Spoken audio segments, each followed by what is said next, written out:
ವರ್ಗವೇ, ಏನು ಇವತ್ತಿನ ದಿನ ಸರ್ಕಾರದ ಉತ್ತರ್ವೆಯಂತೆ ಸೆಪ್ಟೆಂಬರ್ ತಿಂಗಳ 1ನೇ ತಾರೀಕಿನಿಂದ ಹಿಡ್ಕೊಂಡು 15ನೇ ತಾರೀಕಿನವರೆಗೂ ಸ್ವಚ್ಛತಾ ಪಖವಾಡವನ್ನು ನಾವು ಆಚರಿಸಬೇಕಾಗಿದೆ.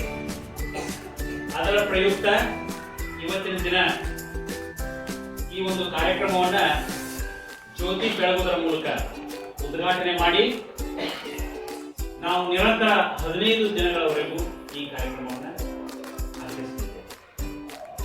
ಅದ್ರ ಜೊತೆಗೆ ಈ ಉದ್ಘಾಟನೆ ಕಾರ್ಯಕ್ರಮದ ನಂತರ ನಾವು ಹೊರಗಡೆ ಹೋಗಿ ಶಪಥವನ್ನ ಮಾಡಬೇಕಾಗಿದೆ.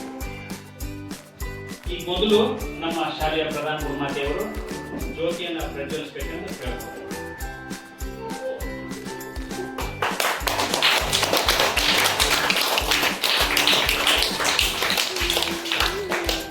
ನಾವಿಲ್ಲಿ ಒಂದು ವಾಕ್ಯವನ್ನು ಬರ್ತೀವಿ.